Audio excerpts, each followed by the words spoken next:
Oi, pessoal! Nesse vídeo a gente vai aprofundar um pouquinho o tema de diabetes, uma doença muito importante para a gente combater, né? E além de combater, fazer a profilaxia também, né? Que é a prevenção. O que é diabetes? A diabetes é quando o açúcar do nosso corpo está muito alto na circulação, justamente porque o hormônio que chama insulina, que é produzido pelo pâncreas, ele não está fazendo direito ali a função dele, né? Ele está uma dificuldade da ação da insulina no nosso corpo. Então, o nosso corpo está com um aumento da resistência à ação da insulina. Só que essa situação não necessariamente é diabetes, né? A gente vai definir o que é pré-diabetes, normal e diabetes, tá bom? E também vamos falar um pouquinho sobre a diferença de diabetes tipo 1, tipo 2 e o diabetes gestacional. Então, definição, né? O pâncreas é um órgão abdominal que tanto produz enzimas digestivas para digerir os alimentos, quanto produz o hormônio chamado insulina. Ele também produz o glucagon, mas a gente vai falar sobre a insulina, que é o tema aí da diabetes. Quando o pâncreas fica produzindo ali, ou ele tem uma falha na produção, que é no caso do diabetes tipo 1, ou quando a produção dele está necessitando ser muito alta, para que o corpo consiga controlar os valores do açúcar, a gente chama isso de aumento de resistência à insulina, que pode ser classificado tanto como diabetes como pré-diabetes. Então, fazendo um exame ali de glicemia, né, um exame de sangue em jejum. Se for até 99, está normal. Se for de 100 a 126, vai ser pré-diabetes. Se acima ali de 126, 126 para cima vai ser diabetes. Então, de acordo com os exames. Também é interessante fazer o valor do destro quando o paciente é diabético usa insulina, que é o quê? Picar o dedinho, né? Então, vale tanto no jejum quanto o normal. Ali seria 2 horas depois de alimentar ser menor do que 140. Se tiver acima de 140, já tem uma propensão de ser diabetes. Se tiver um valor aleatório acima de 200, é diagnóstico fechado de diabetes, tá bom? Então são esses testes. Tem o teste também de tolerância oral à glicose, que se faz no hospital. Então coleta primeiro em jejum, depois a pessoa toma um potinho de sacarose, de algum tipo de açúcar lá, e eles veem como é que se comporta a curva glicêmica da pessoa, né? A curva de glicemia. Então, o diabetes tipo 1 é quando a pessoa nasce com uma doença genética, né? Ele nasce com aquela propensão e necessita de insulina, porque o pâncreas realmente nasce com falência, não funciona. Então aí o adolescente, a criança que descobre a doença precisa desde cedo usar insulina.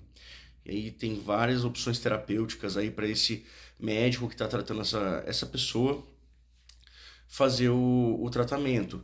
Desde as insulinas convencionais, e geralmente são feitas insulinas um pouco mais específicas, na verdade.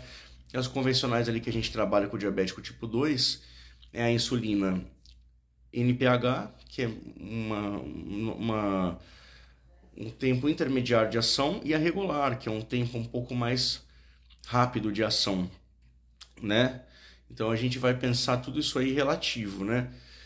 E o diabetes tipo 2, que é um diabetes comportamental. O que significa ser comportamental, né? Ele é relacionado ao comportamento da pessoa, como que ela, se ela faz atividade física ou não. Então, se ela não faz, aumenta a chance. Se ela tem obesidade.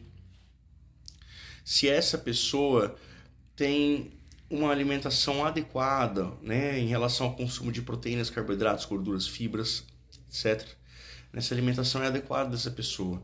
Então, se não for adequada a alimentação, não tiver um estilo de vida legal, essa pessoa está mais propensa a desenvolver diabetes. E também tem a genética envolvida, né? Tem determinadas pessoas que têm uma genética mais propensa a ter essa doença. O tratamento do diabetes tipo 2, ele inicia ali, geralmente, com metformina, a menos que seja muito importante a doença, né? Geralmente ela é descoberta no início, se não, às vezes pode entrar até com insulina. E o que vai delimitar esse tratamento? Tanto os picados no dedinho, que a gente vai ver como que está se comportando a glicemia ao longo do dia, quanto um exame que chama hemoglobina glicada, que no diabético ele tem que ser feito no máximo de 6 meses, né? Junto com o check-up. A hemoglobina glicada, ela vai ser um exame muito importante para a gente avaliar possíveis complicações do diabetes e como que está a média nos últimos 3 meses, antes do exame, da glicemia do paciente, né? Então, é um exame essencial, chave ali para o controle do diabetes. Então, geralmente se inicia com metformina, que é, né, tem várias apresentações, a metformina de liberação prolongada. Pode-se utilizar os secretagogos, que é a gliclazida, glibenclamida, glimepirida. Esse já seria um segundo estágio de tratamento. Se tiver algum risco cardiovascular maior envolvido, pode-se utilizar outras medicações, por exemplo, dapaglifosina. Se tiver condição, paciente financeira, tiver obesidade associada, a gente tem ali os injetáveis, né? Não tem nenhum conflito de interesse de falar, mas chamados Ozempic, né? Esses outros que estão muito famosos hoje em dia, para diminuir a obesidade também, ao mesmo tempo, o controle do diabetes, né? Tem vários aí hoje em dia no mercado. Então, o diabetes ele também pode causar algumas complicações em alguns órgãos. Primeiro, ele causa dificuldades de cicatrização, podendo causar, sim, em casos graves, amputação de membros, né? Necrose e amputação do membro. Segundo, ele dá alteração na retina, assim como a hipertensão. Ele dá uma retinopatia diabética. Então, sempre tem que ser feito fundo de olho quem é diabético, né? Ele dá alteração renal, os rins são afetados também pelo diabetes, nefropatia, entre outras, né, pessoal? Ele aumenta o risco cardiovascular também. Essa pessoa tem que ter um colesterol diminuído, considerando um alto risco cardiovascular. Tá joia? A gente está passando aí sobre o diabetes, eu não estou fazendo uma aula, lembrando, específica para médicos, né, ou para colegas de profissão aí. Eu estou falando para pessoas que querem entender um pouco mais sobre a doença, que têm a doença e que também querem compreender, né? Não para profissionais, tá? Qualquer dúvida que vocês tenham, eu estou aqui, direcione os comentários aqui pra gente, tá bom? Tanto dúvidas ou não, seja o que for. Também, por favor, vão lá no meu perfil e segue. Curtam outros vídeos do canal, a gente tem bastante coisa para falar, pode colocar o que vocês querem que a gente comente. Se vocês quiserem coisas mais específicas, tem muita coisa para falar de diabetes, a gente faz, beleza? Então um abraço para vocês, até a próxima.